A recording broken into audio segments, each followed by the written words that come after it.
Today we will present you with some ideas related to recent catastrophes here in California, namely the Camp Fire not too far from where I live here in Northern California, which is the most destructive fire ever been dealt with here in this state. It seems like fires have been occurring at increasing frequency and more devastating destructive power. There's no doubt that this is due to climate change. Here you see in the first slide our beautiful blue planet shot from the moon. And you can see in this iconic image the blue color indicating the oceans, this planet being covered by a very ultra-thin layer of atmosphere. This atmosphere contains the powerful engine that drive the climate, affecting the Earth's surface, the oceans, and everything else. Now, this thin atmosphere contains a number of gases. The most famous one now, of course, is carbon dioxide, CO2, which has been increasing in the atmosphere as a result of human activity. Now, here is the story in a capsule. Humanity has increased its activity on the planet very significantly. In prehistoric times, we have not we have not used as much energy per person because we were hunter-gatherers. And it's only in the last 10,000 years or so, beginning maybe here, that we have cultivated plants and we have now been able to extract more energy from the resources of the planet. The big change, of course, occurred with the Industrial Revolution and the invention of the steam engine. Now, what this indicates, of course, is that there's an explosive exponential growth of energy production and consumption per capita in human populations. Now, the energy needs to come from somewhere, and it came from fossil fuels. The discovery of carbon, burnable carbon on the Earth, sometimes in deep layers, sometimes more on the surface, is like cocaine for humans. We have been able to extract huge amounts of energy by burning this material, which has been driven our expansion and our culture. The invention of culture and the invention of civilization really demands ever-increasing amounts of energy. In the next slide, you see the other component that has allowed us to become the dominant species on this planet and to expand to now 7 or more billion people on the surface of this Earth. On the left-hand side, you can see the climate millions and millions of years ago. Now, how do we know this? We know this by a number of techniques using different isotopes and sediments of the Earth. We can drill down into ice sheets and go back a million or more years and look at the gases trapped in the ice sheet to determine what was going on at the time, and we can determine the climate in great detail. You can see it gets hotter and colder in relatively regular intervals, precipitating either ice ages or the recession of ice. Now, this kept going on until so-called Holocene, a stable climate for the last 10,000 years or so, which has really allowed us to cultivate agriculture, to establish settlements, because climate has become predictable and we could harness the energy provided by the River Nile, for example, the predictability of monsoon seasons and so forth, to expand civilization. We are still in the Holocene, some would say, and other scientists say we have now changed into a new epoch, the Anthropocene, where man has become the driving force of climate change. Here's an expanded view of the Holocene. You can see it wasn't that stable. There were eruptions of volcanoes, small ice ages, the so-called Little Ice Age in the 1300s, which caused major disruption in Europe. Now the explosive increase in the temperature of the Earth here to the right. And that, of course, has been produced, or so 97 or more % of climate scientists claim, by the impact of humans on the climate, principally by introducing ever-increasing amounts of carbon dioxide into the atmosphere. Now, this is the iconic Keeling curve. Dr. Keeling started measuring CO2 on top of Mauna Loa Observatory in Hawaii. Why Hawaii? Because it's away from industrial centers. And as you sample the gases in the atmosphere there in this pristine area, you get a good average of what is happening on average over the entire planetary surface and in the atmosphere as a whole. And you can see there is an ever-increasing amount of carbon dioxide starting in the 1960s, 1970s, and the rate shows no sign of decreasing. Now this is paralleled in the next slide by an increase in temperature. The curves are almost superimposable. How is this possible? Imagine that the sun is beaming its energy, full spectrum light, onto the surface of the Earth. The full spectrum means higher frequency and lower frequency all combined bounce into the surface of the Earth, easily penetrating all gases in the atmosphere.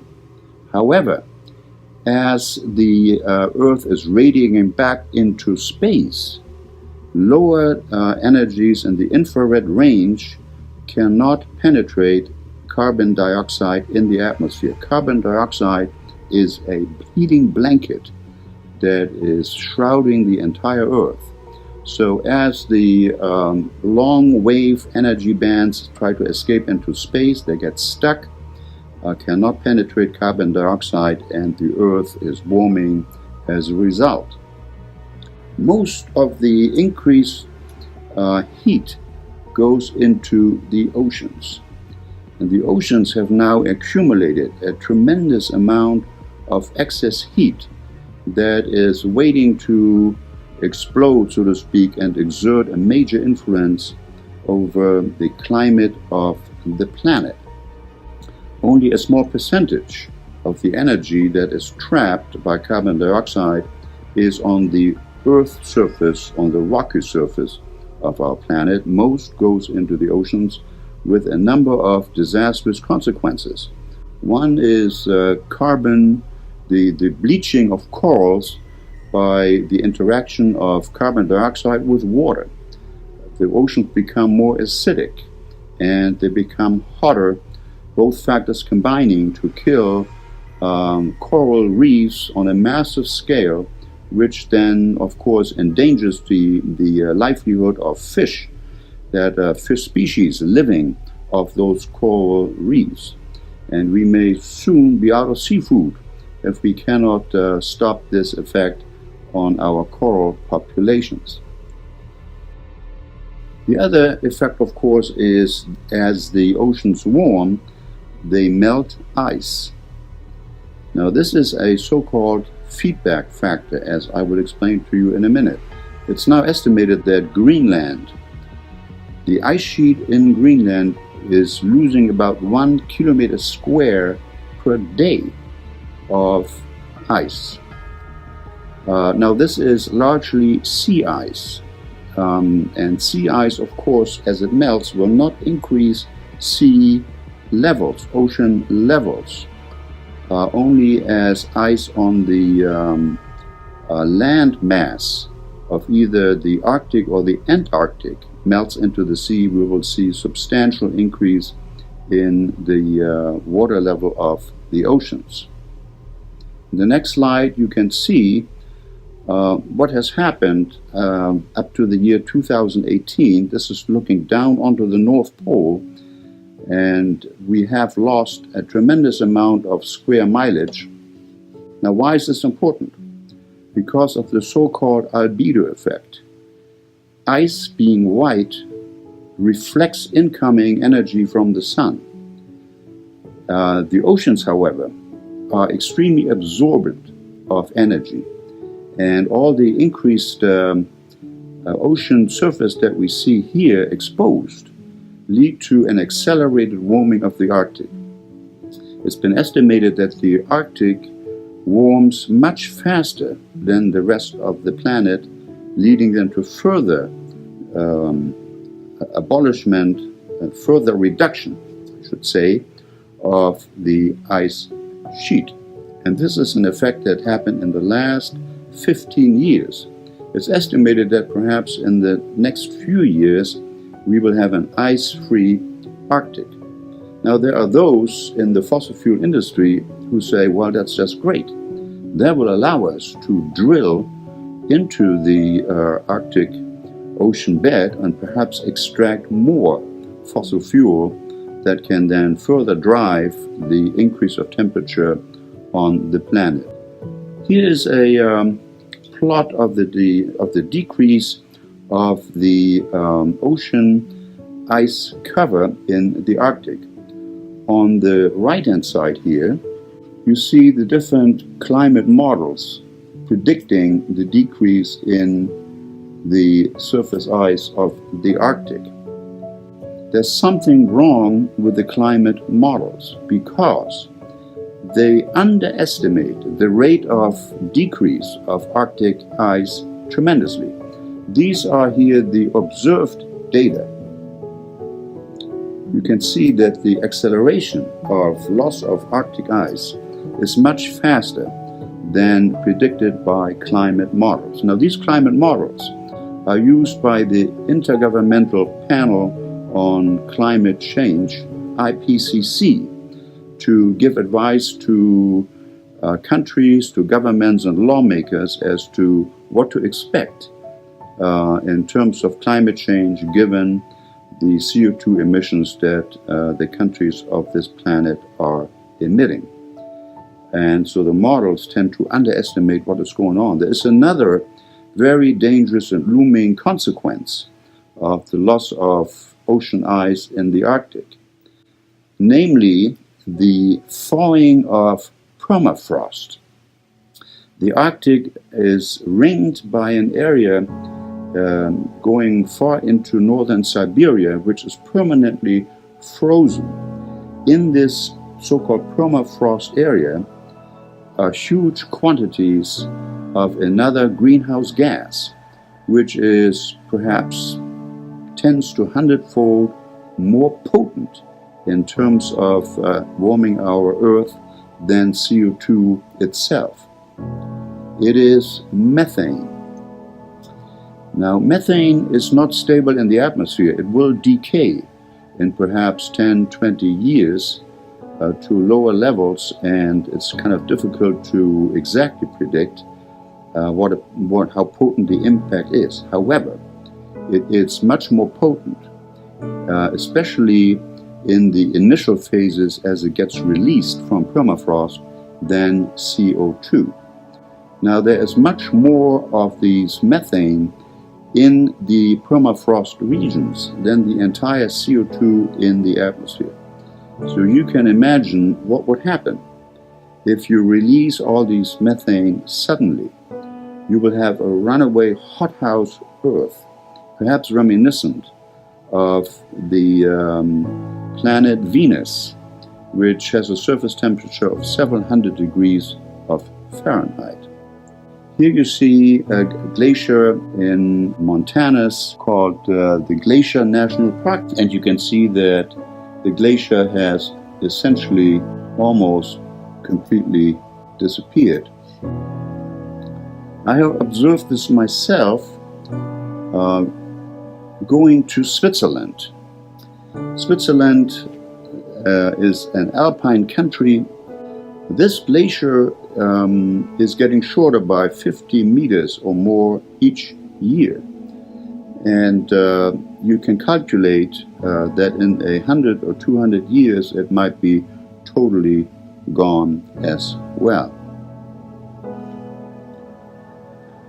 There are glaciers in the Himalayas that are also shrinking. The glaciers in the Himalayan mountains feed water to several countries, in particular India. Rivers originate in these glaciers that feed all of northern India, and it's catastrophic to imagine what would happen if the water supply to billions of people in India gets curtailed because of the shrinking glaciers in the Himalayas. Now, how has the world responded to all these findings? So they have formed an alliance of sorts called the Intergovernmental Panel for Climate Change, IPCC, that issues reports every 5 years or so on the state of the climate by using the best scientists in the world, canvassing thousands, literally thousands of peer-reviewed papers and condensing the information so it can be understood and used to make predictions.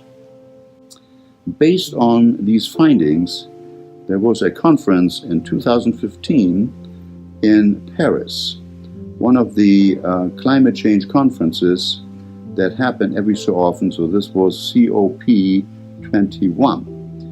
And this was touted as a great success because many countries, the vast majority of countries, signed on to a promise, a plan to keep their emissions to such an extent contained that we will not exceed the increased temperature of 2 centigrade on the planet, because the IPCC reports have indicated that if we go 2 or higher, catastrophic changes are in the offing.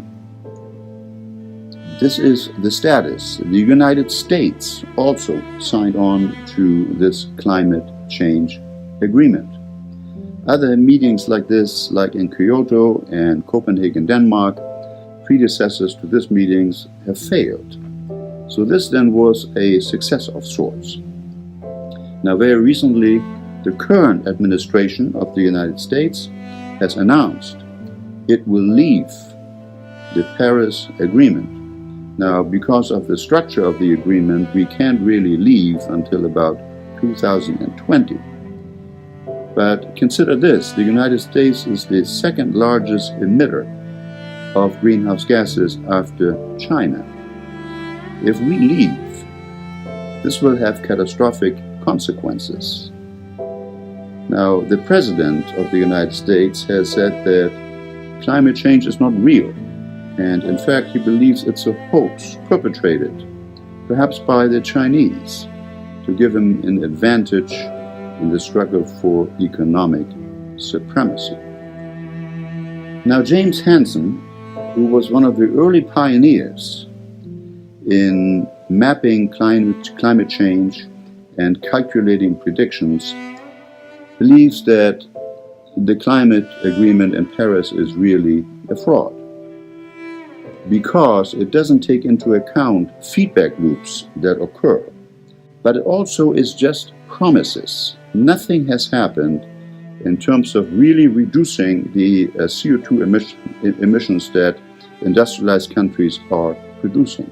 Of course, we have introduced some wind power, we have even introduced solar power, but the percentage impact is minute at this point, and we keep emitting at the same or increased rate, unperturbed by what Paris really has told us. He also estimates that we have only a certain carbon budget, so to speak, how much more carbon we are allowed to burn before we exceed 2 or more degrees centigrade. And by his and others' estimation, We only have about 10 to 12 years of burning fossil fuels until an irreversible effect kicks in where we will reach and exceed 2 degrees, perhaps even 4 degrees. And this clearly will lead to catastrophic consequences for the climate and for human civilization. So a recent paper came out in Proceedings of National Academy of Sciences, which caught my interest and really led me to hunt all these things down, because it's a rather scary set of findings. It looks at all the available data and goes back to the Ice Age cycle that we discussed earlier, and it takes into account the sensitivity of the Earth climate system to feedback. We mentioned already the albedo effect in the Arctic. Other effects are the release, of course, of methane from permafrost.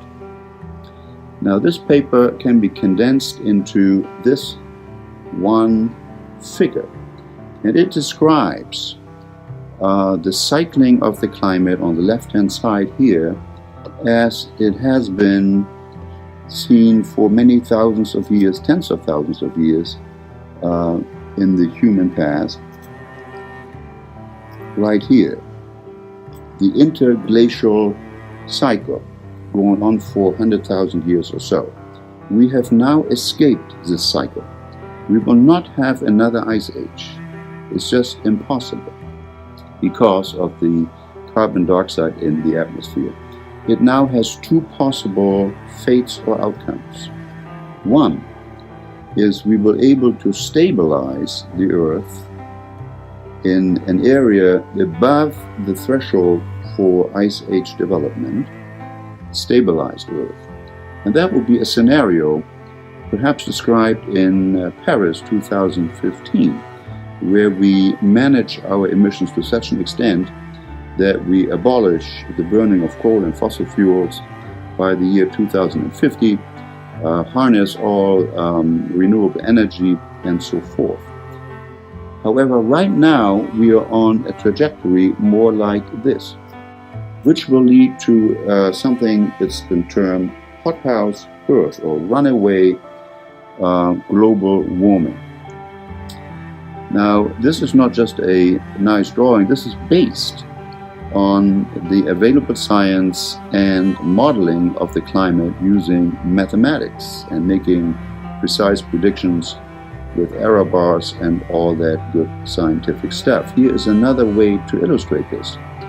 And you can see here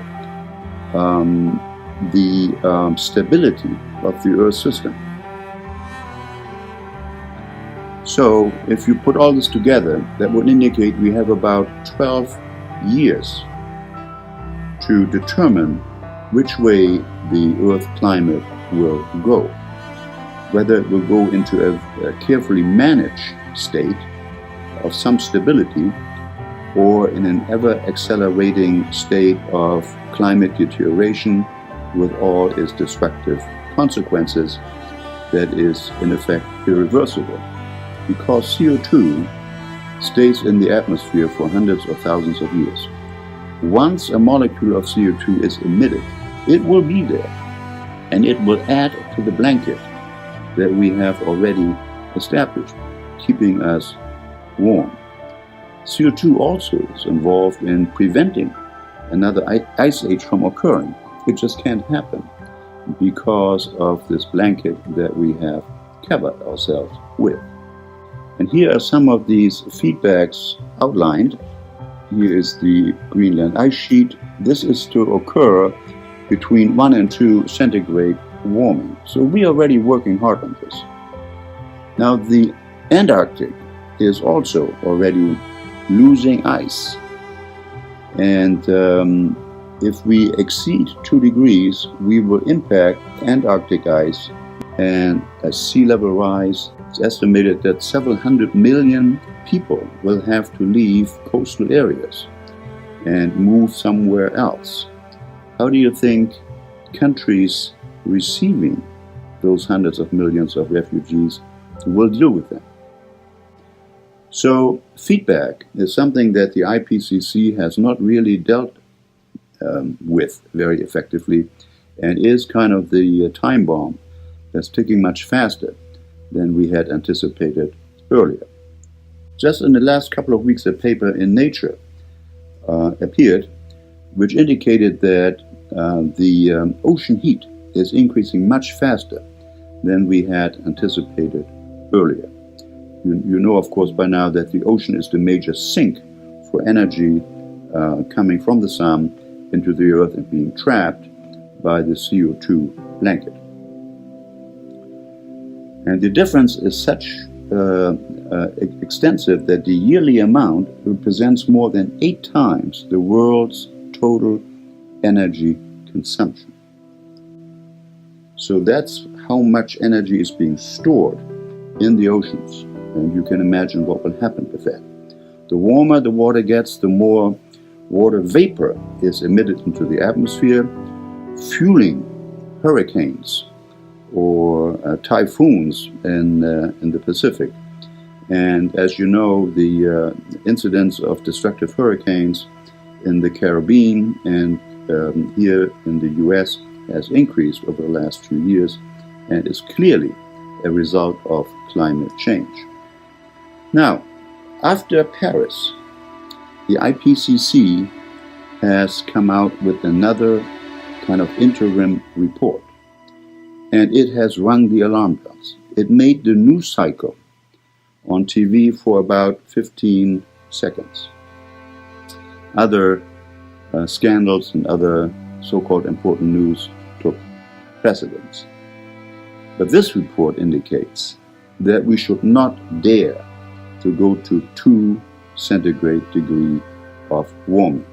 In fact, we should do everything under our power to keep it at 1.5 centigrade, if we can do it at all, because exceeding 1.5 is, quote, dicing with the planet's livability.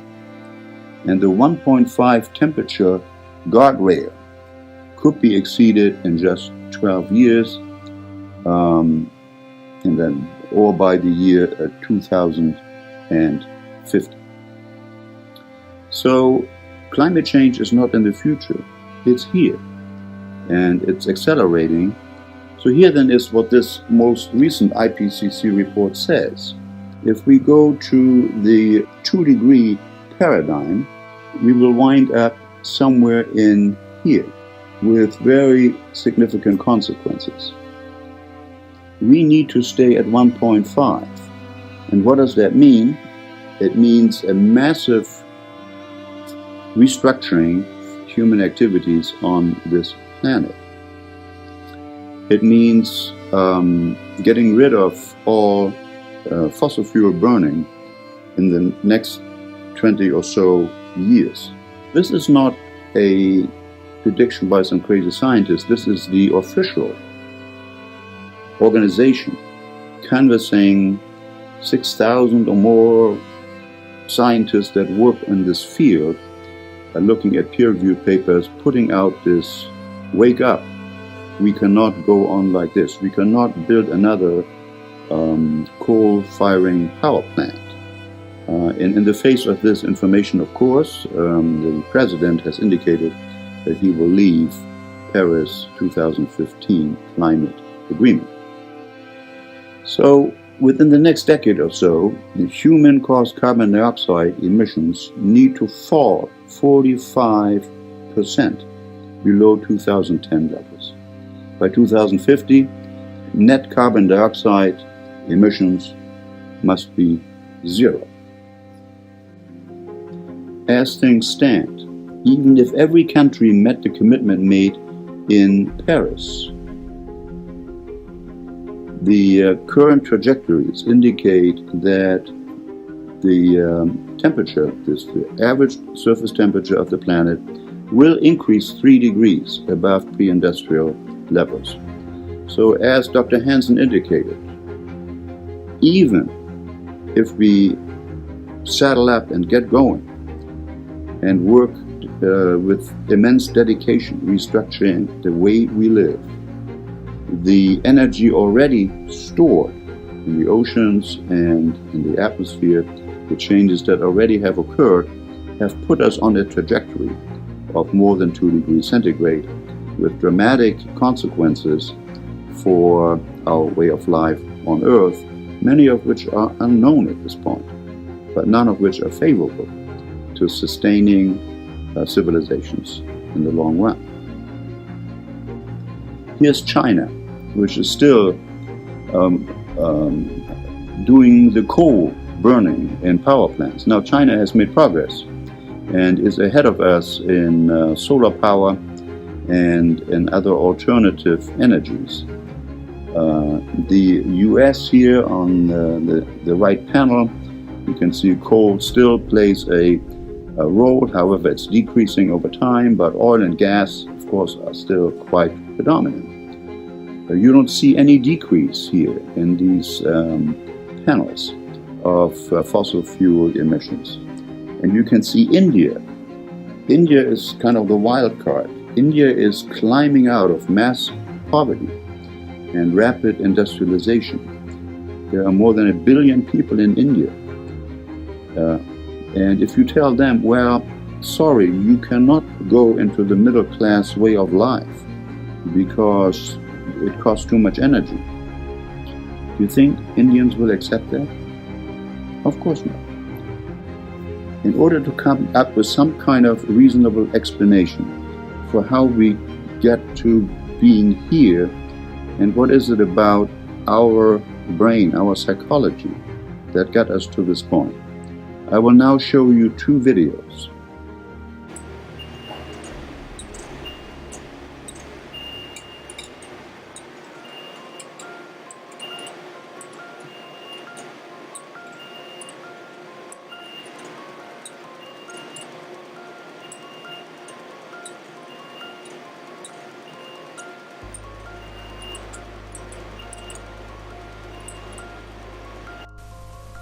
Rewarding brain stimulation was first developed by James Olds and Peter Milner at McGill University in the 1950s. Olds and Milner showed that electrical stimulation of certain regions deep in the brain was so rewarding that rats would self-stimulate those regions to the point of fainting from exhaustion and starvation. Later, it was shown that those brain regions were part of the reward system, which generates desire, motivation, and learning, and that electrical stimulation of the system triggered the release of dopamine, just like food, sex, and addictive drugs. Simultaneously with Olds and Milner, researchers like Robert Heath of Tulane University showed that humans too, if given the opportunity to electrically stimulate their reward system, would self-stimulate to a point that, to quote Heath, both behaviorally and introspectively, the patient was experiencing an almost overwhelming euphoria and elation, and had to be disconnected, despite his vigorous protests. Since Olds and Milner's original discovery, rewarding brain stimulation has become an important tool in the study of brain function and reward learning in rats. Among other things, researchers have shown that rats can be trained to run in treadmills, lift weights, and learn new skills if they are rewarded with rewarding brain stimulation. Recently, the American Department of Defense developed a wireless brain implant that combines rewarding brain stimulation with stimulation of the left or right whiskers of a rat, so that the rat's movements can be guided remotely. Not surprisingly, scientists have been reluctant to develop rewarding brain stimulation as a treatment option for humans, and whenever electrodes are placed in the reward system to treat psychological problems, which happens quite a lot these days by the way, the researchers are quick to point out that they don't use the kind of electrical current that would generate rewarding brain stimulation. Okay, welcome back. You have now seen the power of the reward system. Now, how does this apply to humans and climate change? Well, if you have a certain standard of living, which allows you to reward yourself either with ample food, with the amenities of a middle class or higher class or upper class life, you will not give it up, because the rewarding aspects are so deeply ingrained in your behavior system that it will be extremely difficult to accept on a planetary basis a reduction in living standard. In a way, fossil fuels have become the cocaine of mankind, as it has been these have been able to power our ever-increasing need for energy, which has allowed our expansion on this planet and the building of civilization. So this bargain, Faustian bargain, that we have struck by extracting fossil fuels to build our civilization may come back to haunt us because we just can't give it up. So that's one factor that's built deeply into our biology. Here's another factor that has to do with social groups. You may ask, why can't we get all together? We have overcome great odds before. We have rallied, for example. We have gone to Europe to defeat fascism under great cost and great suffering for everybody concerned. Why can't we rally now? Well, there is a so-called Dunbar number. How many people can we keep track of? Despite the fact that you may have 1,000 Facebook friends, you really don't. The circle of friends that you really can know, family and friends, cannot exceed 150. And that is due to the limitations of your brain. Knowing what somebody else is thinking, following the hierarchy of relationships, who means what to whom in a circle of friends. All these things are incredibly computationally expensive. And you can see that you need a great deal of cortical expansion to allow for the expansion of your circle of friends. It turns out that if you look at the circle of friends that somebody really can maintain in various ways, you always come up with the number 150. This was discovered by Dr. Dunbar in Great Britain, and he's quite ingenious in nailing this down. For example, Neolithic villages usually have a size of inhabitants of 150. A platoon in a modern army is about 150. I should say a company. A platoon is much smaller. The number of Christmas cards that an average person receives or sends out is about 150, and so on and so forth. So this number can be shown in many different ways to show that there is a limit to our intimate relationships that we can apply so-called theory of mind to know what others are thinking, to know how we relate to them, and how we fit into their circle of friends. In the next slide, you see here a plot that shows the neocortical ratio. How big is the neocortex, the late developed part of our brain, in relationship to total brain mass?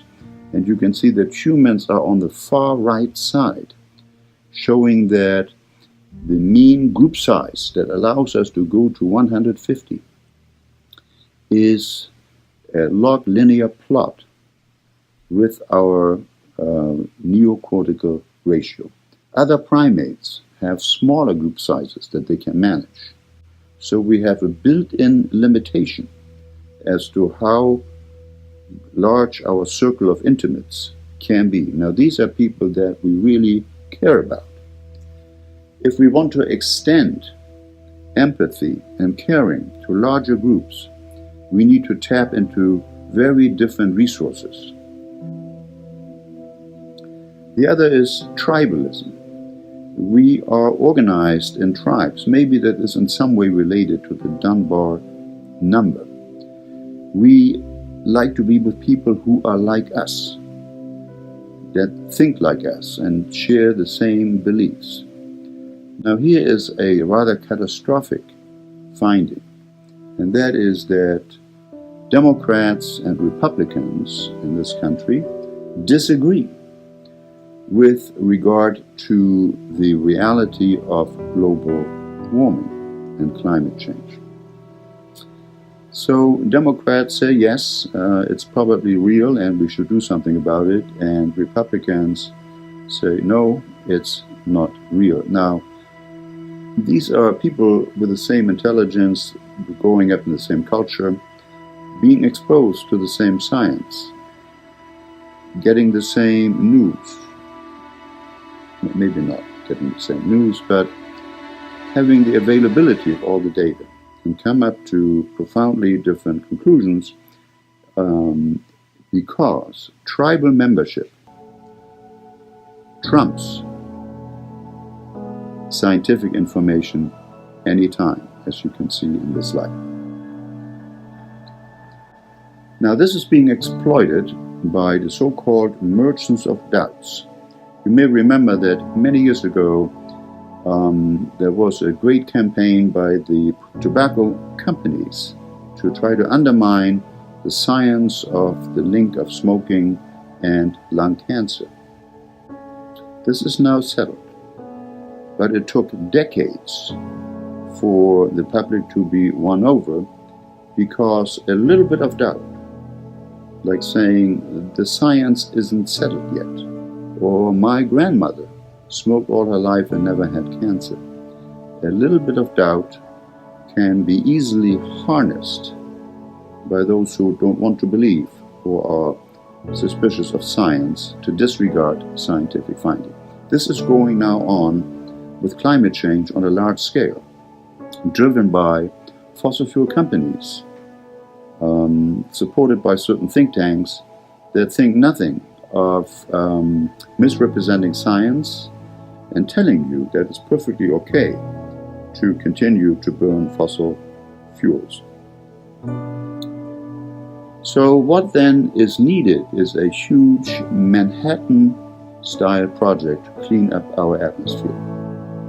Because in 20 or 30 years, the world will be a different place and much nastier than it is now.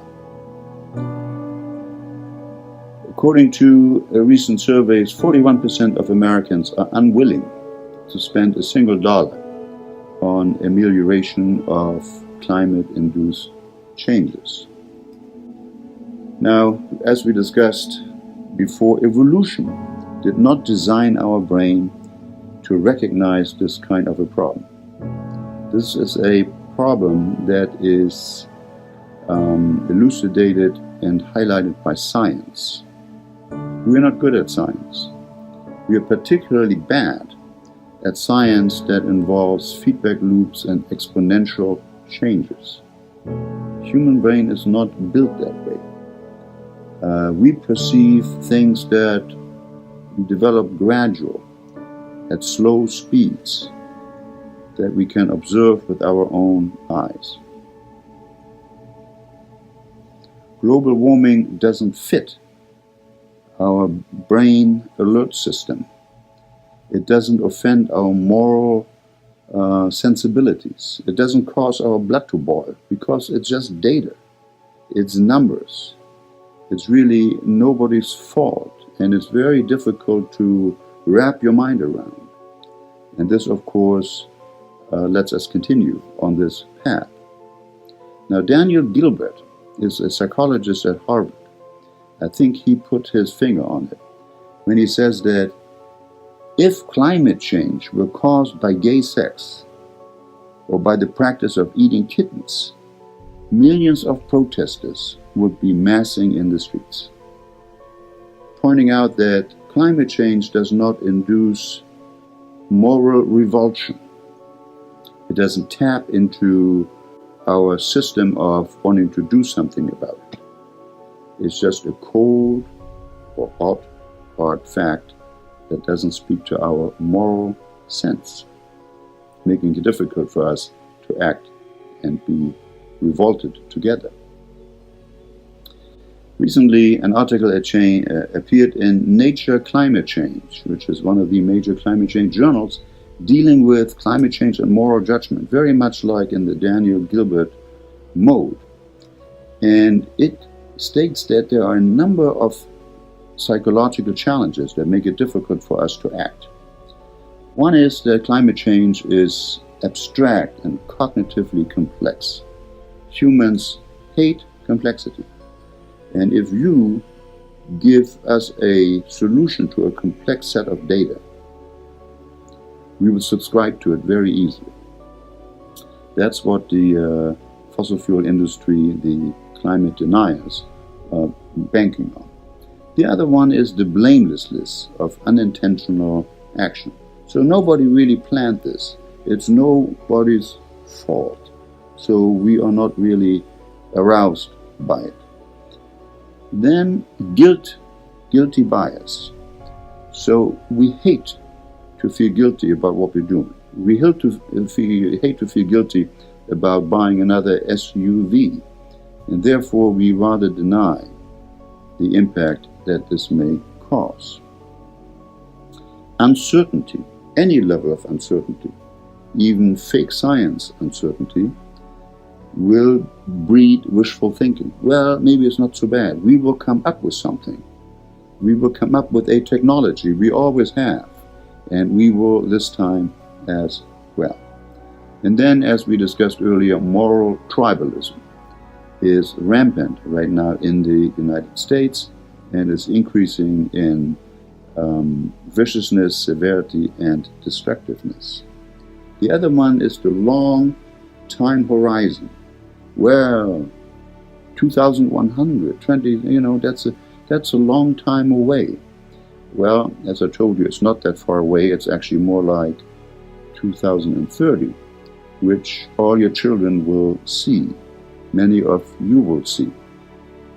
2050, your grandchildren and your children will see and have to deal with when it comes. The other factor is that the first victims of climate change, will be people that are not well off as you. They are living in zones like Africa, where severe drought will hit. Food scarcity will not affect you immediately as much as it will affect other people, other cultures, and other races.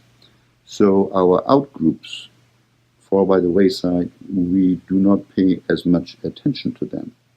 So all these 6 factors then combine to make us reluctant to open our eyes wide and be willing to engage in massive changes in our way of life and our way of managing this planet. So to close out here, I will show you a brief video that shows the development of all these things we talked about in newscast. You can see that in the early 80s or 90s, there was some emerging agreement, even among Republicans, wanting to do something about what is going on. But then as the tribalism continued and the advertising by the fossil fuel industry took hold, we had a complete reversal, and we are now in the fix that we are in. So my prediction is that we will do next to nothing, and we will experience fairly catastrophic changes on this planet, perhaps not in my lifetime, but in my children's lifetime, and certainly in my grandchildren's lifetime. Same is true for your family. So I hope that this gives you a glimpse as to how our brains, our evolutionary history, set us up for this possible catastrophic outcome. I've been trying to tell this story for 30 years, and the dominant experience I've had is seeing the new evidence come in, at first month by month and week by week. Now there are studies every day practically, and it just keeps getting clearer and stronger. America's on the verge of technological breakthroughs that will enable us to live our lives less dependent on oil. And these technologies will help us be better stewards of the environment. And they will help us to confront the serious challenge of global climate change. Now to a new report on global warming from a prestigious panel of scientists convened by the UN. The findings are blunt. Climate change is happening. It will lead to tremendous changes around the world that could have a very negative impact on the well-being of people, animals, and entire ecosystems. The evidence is sufficient that we should move towards the most effective possible steps to to reduce carbon loading of the atmosphere? I think we have to accept the view that scientists have, that there is global warming and that human operation, human condition contributes to that. I think the risks of climate change are real, and that you're seeing climate change. I think human activity is contributing to it. Why has it taken so long, Senator? Special interests. It's a special interest. It's that utility companies and the petroleum companies and the other special interests, they're the ones that have blocked progress in the Congress of the United States and in the administration. That's a little straight talk. We don't always see eye to eye, do we, Newt? No, but we do agree our country must take action to address climate change. I believe that climate change is real. It's not just a greenhouse gas issue, it's a national security issue. We have an obligation to future generations to take action and fix it. The Senate is going to do something today, beginning a debate on global warming, a comprehensive bill to deal with climate change that is favorably reported out of a Senate committee. The yeas are 48. The nays are 36. 3/5 of the senators duly chosen and sworn not having voted in the affirmative. The motion is not agreed to. I believe that man's activities certainly can be contributing to the issue of global warming, climate change. Here in Alaska, the only Arctic state in our union, of course, we see the effects of climate change more so than any other area. I think most members think that the climate change is a serious issue that needs to be addressed. The question is, how do you address it? And we've never gotten into the debate and the discussion about the consequences of trying to deal with it. We need to ultimately make clean, renewable energy the profitable kind of energy. So I ask this Congress to send me legislation that places a market-based cap on carbon pollution and drives the production of more renewable energy in America. A sweeping climate change bill that's a top item on President Obama's agenda passed narrowly in the House of Representatives last night. Only 8 Republicans crossed the aisle to vote with most Democrats for the bill. 44 Democrats joined most Republicans in voting against it. Stolen emails from top researchers were posted online. Global warming skeptics saying those emails suggest that scientists may have worked together to manipulate global warming data. Defenders say those emails are being used out of context. President Obama has said that people are justified in being disappointed by the outcome of the Copenhagen Climate Change Conference last week. In an interview on U.S. television, Mr. Obama acknowledged that nothing had been done to achieve a significant cut in greenhouse gases. But he said that the non-binding agreement reached in Denmark was better than nothing. Top U.S. scientists urged drastic action today to slow global warming. For the first time, the National Academy of Sciences called for a specific change in climate policy. It recommended a carbon tax on fossil fuels or a cap-and-trade system for greenhouse gas emissions. Senate Democrats pushed the climate bill off the table and into a very uncertain future ahead of November's midterm elections. And I'll take dead aim at the cap-and-trade bill. The Republican takeover of the House is likely to change the political climate on the issue of global warming. And it is safe to say that the president's cap-and-trade legislation, that whole idea, is virtually dead. House Republicans say they will scrap the Select Committee on Global Warming. Speaker-designate John Boehner called the panel, quote, a forum to promote Democrats' job-killing national energy tax, also known as cap-and-trade. But when you have over 90% of the world's scientists who have studied this, stating that climate change is occurring and that humans play a contributing role, it's time to defer to the experts. Listen, when you make comments that fly in the face of what 98 out of 100 climate scientists have said, when you call into question the science of evolution, all I am saying is that in order for the Republican Party to win, we can't run from science. The science is not settled on this. And I tell somebody, I said, just because you have a group of scientists that have stood up and said, here is the fact, Galileo got outvoted for a spell. My view is that we don't know what's causing climate change on this planet, and the idea of spending trillions and trillions of dollars to try and reduce CO2 emissions is not the right course for us.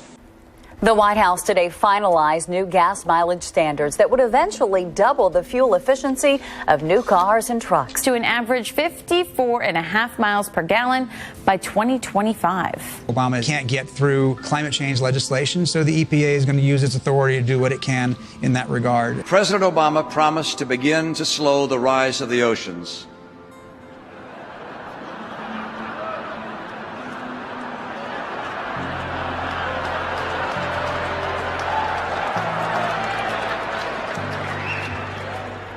And to heal the planet. My promise is to help you and your family. 74% of U.S. Senate Republicans publicly question the science of global warming. But this is a challenge that does not pause for partisan gridlock. It demands our attention now. The age of the dinosaurs was dramatically warmer than this is right now, and it didn't cook the planet. And in fact, life was fine. Are you convinced that climate change is man-made? Well, I don't know that that is a resolved issue in science today. You do not think that human activity, the production of CO2, has caused warming to our planet? I do not believe that human activity is causing these dramatic changes to our climate the way these scientists are portraying it. Do you believe in man-made climate change? Democrats, 83% say yes. Republicans, 36% say yes. It is now more divisive than abortion. It has in recent years become ideology. It's become partisan. The Obama administration has just rolled out a new rule to cut carbon dioxide emissions from power plants. The proposal from the Environmental Protection Agency cuts CO2 emissions by 30% by 2030. Some Democrats in coal mining states want him to hold off until after the midterm elections in November. The world's top climate panel has issued its direst appeal to date on the need to stop global warming. In a new report, the United Nations Intergovernmental Panel on Climate Change says continued emissions of greenhouse gases will cause further warming and long-lasting changes in all components of the climate system, increasing the likelihood of severe, pervasive, and irreversible impacts. Scientists report that 2014 was the hottest year in recorded history for the planet, and that dates back to 1880. Satellite data demonstrate for the last 17 years there's been zero warming, none whatsoever. We are seeing these horrible the reports are now in Palmyra. They're executing people and leaving their bodies in the streets. Meanwhile, the President of the United States is saying that the biggest enemy we have is climate change. We've had one record-setting year after another as far as the heat on this planet. So I don't buy that, Joe. What do you mean you don't buy it? I just don't buy the fact. I don't buy the fact that it's a crisis. I don't buy the fact that it's a crisis. I just don't. What? I think that there'll be little change here. It'll go up. It'll get a little cooler. It'll get a little warmer, like it always has for millions of years. It'll get cooler. It'll get warmer. It's called weather. I think it's a big scam for a lot of people to make a lot of money. In my first inaugural address, I committed this country to the tireless task of combating climate change and protecting this planet for future generations. 2 weeks ago in Paris, I said before the world that we needed a strong global agreement to accomplish this goal. An enduring agreement that reduces global carbon pollution and sets the world on a course to a low-carbon future. A few hours ago, we succeeded.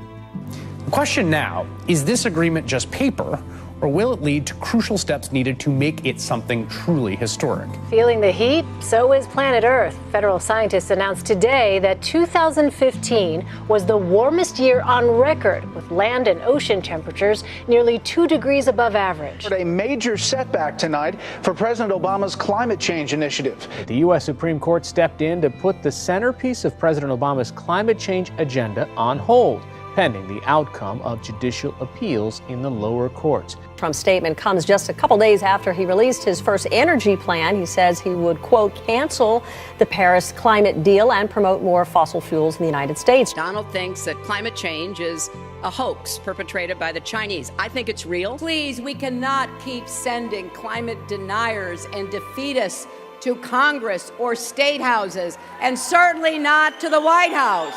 NASA and NOAA scientists today declared 2016 the hottest year on record. Out of the 17 hottest years on record, 16 have occurred since 2000. the United States will withdraw from the Paris Climate Accord.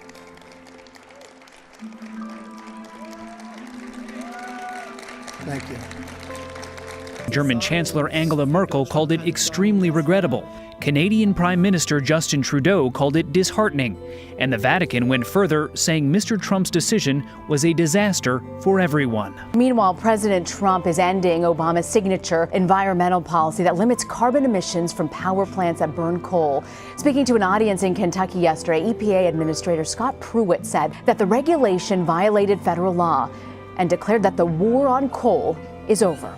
2017 was the third warmest year on record. The 6 hottest years have all been since 2010. The window of opportunity to prevent global climate chaos is not yet closed.